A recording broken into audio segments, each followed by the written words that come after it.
ये वाकया 2005 का है जब ग्रीस में हेलियोस प्लेन में बैठे 121 लोगों की दर्दनाक मौत हो गई। तहकीकात में जब हादसे की असली वजह पता चली तो सभी के पैरों तले जैसे जमीन ही खिसक गई। कैसे एक छोटे से बटन की वजह से प्लेन में बैठे तमाम लोग मौत के मुंह में समा गए। फाइंड माई फैक्ट चैनल तहे दिल से आपका इस्तकबाल करता है। 14 अगस्त 2005 बोइंग 737 की कमर्शियल प्लेन जो कि हेलियोस के फ्लाइट 522 सिप्रस से ग्रीस उड़ान भरने के लिए पूरी तरह तैयार थी। पैसेंजर की बोर्डिंग के बाद प्लेन अपना रोल ऑफ का प्रोसेस शुरू करने लगा। प्लेन के रनवे पर आते ही एटीसी ने कैप्टन को उड़ान भरने की इजाजत दे दी। 9:07 पर प्लेन लरनाका एयरपोर्ट से टेक ऑफ कर चुका था। उस वक्त फ्लाइट में 115 पैसेंजर और 6 क्रू मेंबर भी मौजूद थे।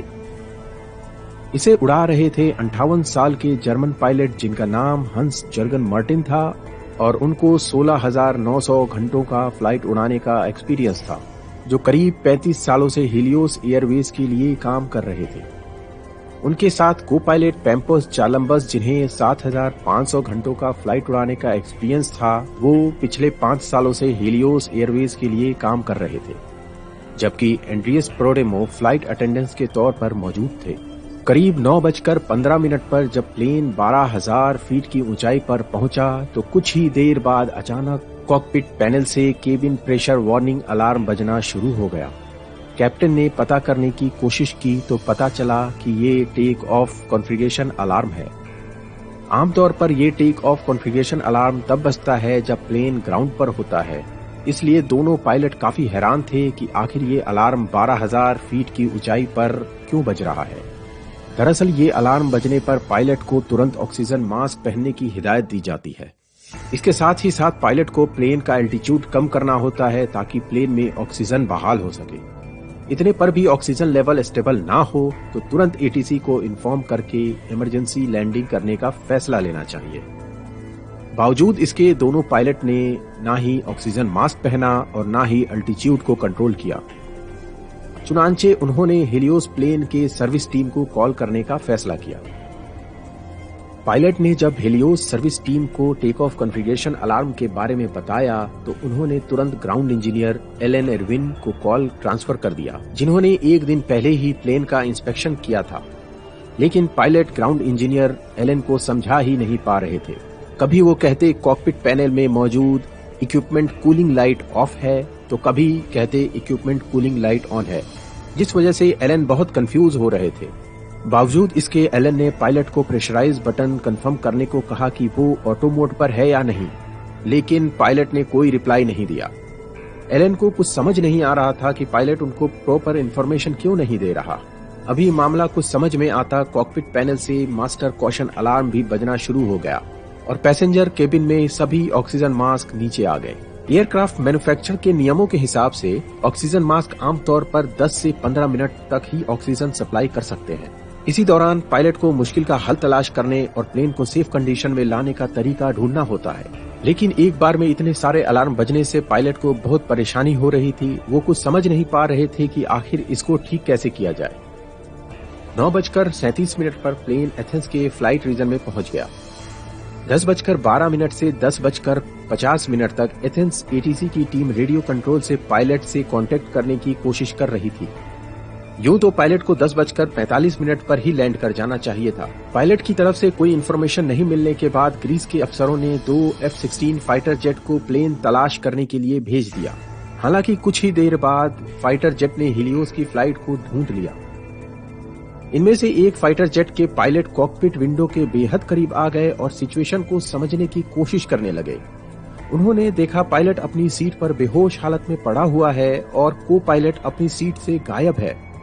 फिर दूसरा फाइटर जेट पीछे केबिन विंडो की तरफ आता है, वहां से प्लेन के अंदर के हालात का जायजा लेता है।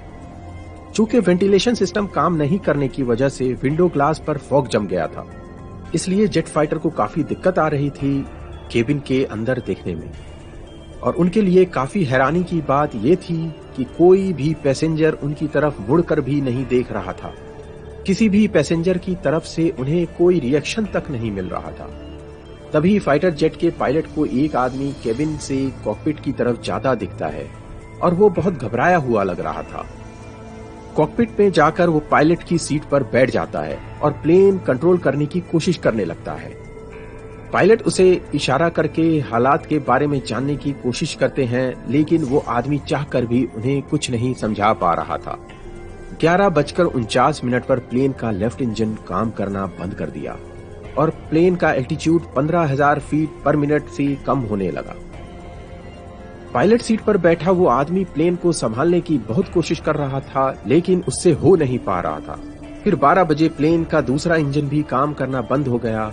अब प्लेन बहुत तेजी से नीचे गिरने लगा और देखते ही देखते पायलट की आंखों के सामने हीलियोस फ्लाइट एथेंस से 40 किलोमीटर दूर ग्रामेटिको की पहाड़ियों पर क्रैश हो गया। इस हादसे में प्लेन में सवार सभी लोग की दर्दनाक मौत हो गई। इस हादसे के तुरंत बाद पूरे ग्रीस में हड़कंप मच गया। रेस्क्यू ऑपरेशन की टीम मौके पर पहुंचकर डेड बॉडी को निकालने में लग गई और डेड बॉडी को पोस्टमार्टम के लिए भेजा जाने लगा। पोस्टमार्टम की रिपोर्ट आने पर बेहद चौंकाने वाली बात सामने आई। रिपोर्ट से ये पता चला कि प्लेन में मौजूद पायलट समेत लगभग सभी लोग क्रैश होने से बहुत पहले ही मर चुके थे। पायलट की मौत के बाद प्लेन को फ्लाइट अटेंडेंट्स एंड्रियास प्रोडोमो उड़ा रहे थे। प्लेन में रखा पोर्टेबल ऑक्सीजन मास्क की वजह से वो अभी तक जिंदा बचे थे।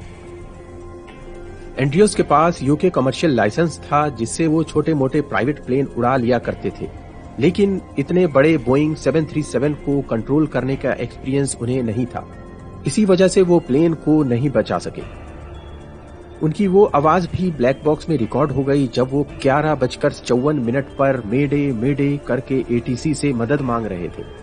फिर 11:57 पर हाई स्पीड और लो अल्टीट्यूड वार्निंग के साथ 12 बजे प्लेन क्रैश हो गया।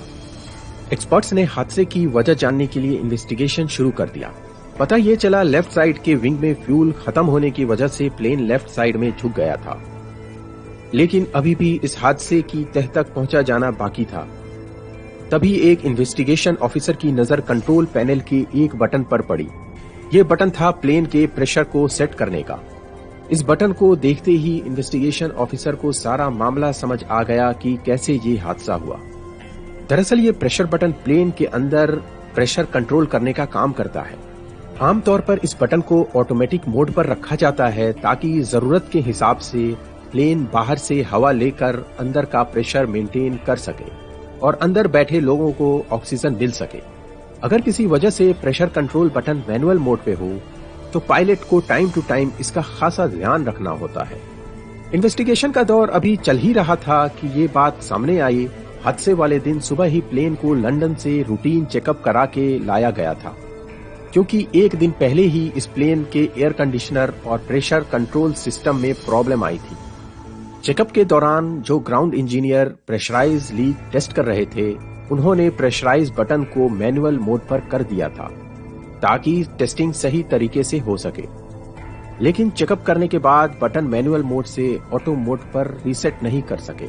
इसी मैनुअल मोड पर बटन होने की वजह से प्लेन में ऑक्सीजन का लेवल धीरे धीरे गिरने लगा और प्लेन में बैठे लोगों की बेचैनी बढ़ने लगी। उन्हें सांस लेने में काफी परेशानी आ रही थी। इन्वेस्टिगेशन में ये बात भी सामने आई कि पायलट का ग्राउंड इंजीनियर को सही इंफॉर्मेशन ना देने की वजह ये थी कि दोनों पायलट हाइपोक्सिया के शिकार हो गए थे, जो कि ऑक्सीजन की कमी के वजह से होता है, जिसके वजह से उनके अंदर बहुत बेचैनी, कंफ्यूजन और दिमाग काम करना बंद होने लगा था और वो पूरी तरह बेहोश हो गए थे। वही सभी पैसेंजर्स और क्रू मेंबर भी धीरे धीरे बेहोश होने लगे और ऑक्सीजन की कमी से आखिरकार लोगों ने दम तोड़ दिया। इस हादसे के करीब 1 साल बाद ग्रीस गवर्नमेंट ने हादसे की रिपोर्ट पेश की, जिसमें बताया गया कि हादसे के लिए सिर्फ एक छोटा सा बटन जिम्मेदार था। वो था प्लेन का प्रेशर बटन। अगर वो ऑटो मोड में रहता तो शायद ये भयानक हादसा नहीं होता। तो दोस्तों, हमें कमेंट करके ये बताएं कि असल में इस हादसे का जिम्मेदार कौन था। क्या वो ग्राउंड इंजीनियर था जिसने बटन को मैनुअल मोड पर कर दिया था, या वो पायलट जिम्मेदार थे जिन्होंने प्लेन को टेक ऑफ करने से पहले सभी सिस्टम को चेक नहीं किया।